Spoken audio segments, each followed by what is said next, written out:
Hi guys, akkam jirtu har'a immoo poosterii asirratti argitan kana akkamitti akka hojjetamu isiniif qabadhee dhufeen jira. Viidiyoo kana like share gochuun dagatina. Commenti jalatti yaada keessan barreessaa. Chaanaalii kanaaf haaraa warri taatan subscribe gochuudhaan maatii ta'aa jenna. Gara viidiyootti dabarra. Tole suuraa lama qopheeffannaa jalqabaa. Faayilatti buunee ni jenna.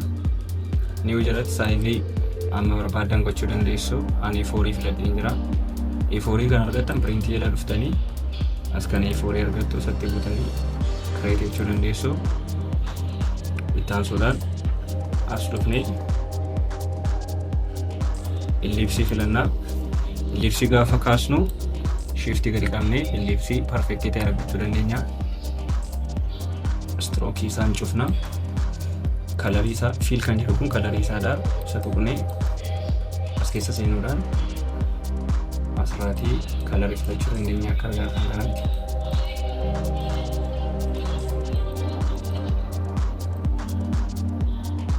Xiqqoo isheesti halluu jeefasaa keef kalarii kana godheen jiraan amma.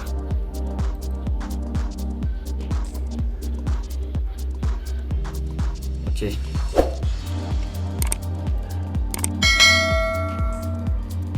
Saayizii geengoo kana akka barbaadanitti gootanii sirreeffattu. Okay, ittaansine suuraa isa kana dhaqannaa. Saayizii suuraa keenyaa akka barbaadnutti goonee adjust gochuu dandeenya.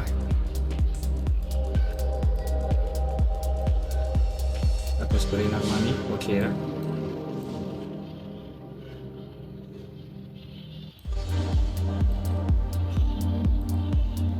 Ittaansuudhaan suuraa kana irratti maaskii asiitii akka mul'atutti ol baasiin asirratti sin agarsiisa.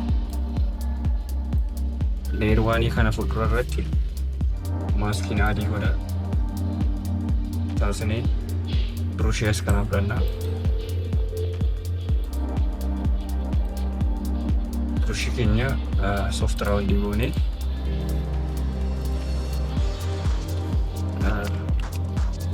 kalarii isarraa kana afaan amaarsi goonee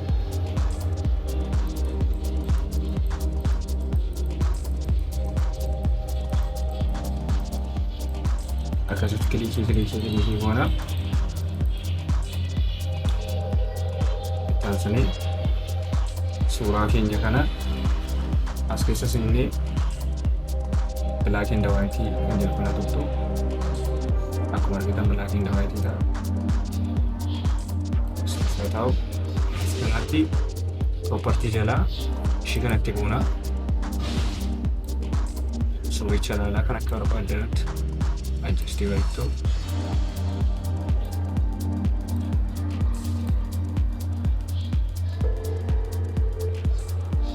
Akkas godheen jira.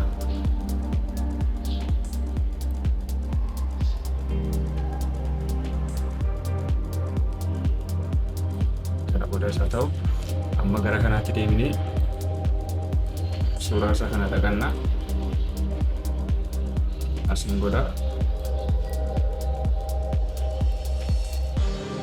Saayizii isaa akkasitti akka barbaadnutti guddisuu dandeenya.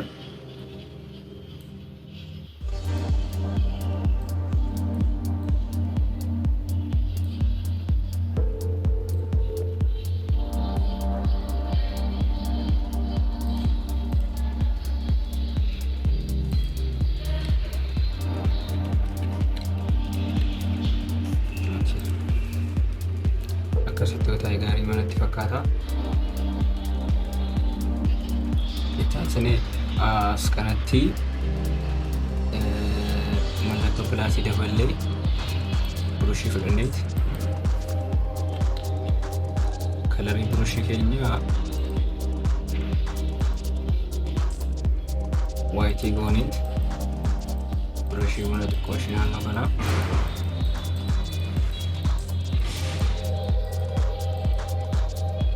Sirka goonee booddee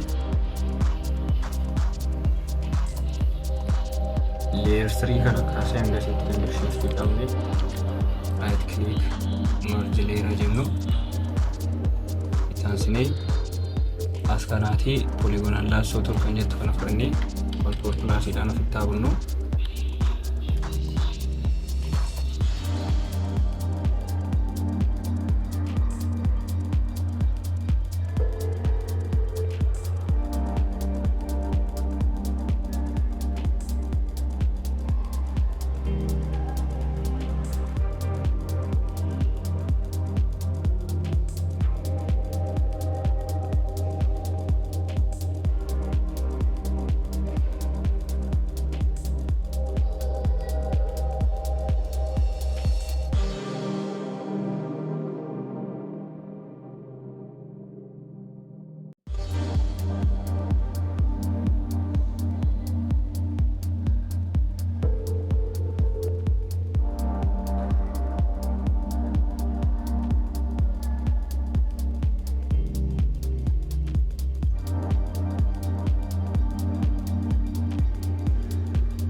Erga akkas goonee booddee as keessa seennee soolii kalarii jalaa kalarii kanaan bituu goonee okkee jennaa. Ittaansuudhaan noormaalii kana asirraatti ilaallee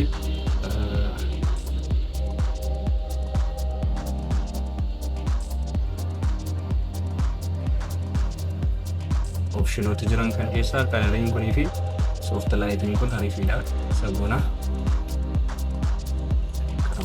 Akkasitti achitti deemsina. As miila isaa jala shaadoo hojjechuuf as kanatti ittiin pilaasii goonee burushii asiitii fuuna. Burushii keenya kana as kanaatii kan akkas gootu. Ittaansuudhaan oppaasitii burushii kana sirriimatti xiqqeessina.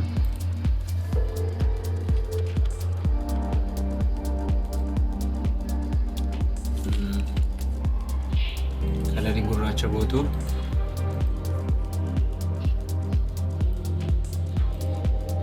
bifa kanaan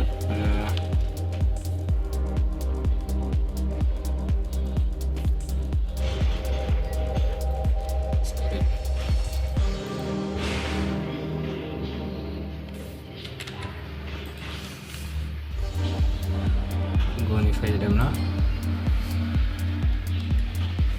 Kana taasisnee teekstiitti bu'uudhaan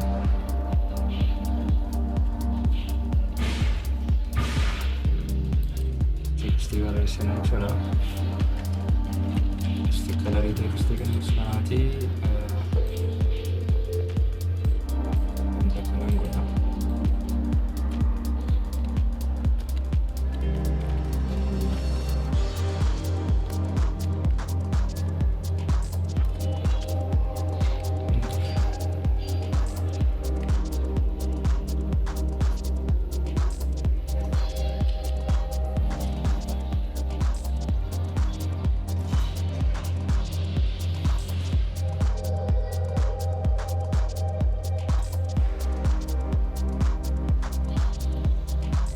Dan gidduu kanatti reektaangilii kaasnu.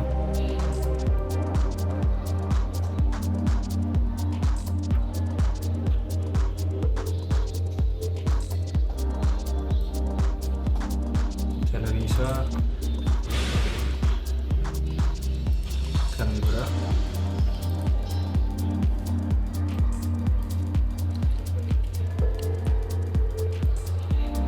teekstiin daballu.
So guys, kana fakkaata video kana hangarumatti waan daawwattaniif guddaa galatoomaa. Like gochuu, subscribe, share gochuun dagatina. Video biraatiin amma walitti deebinutti nagaan tura.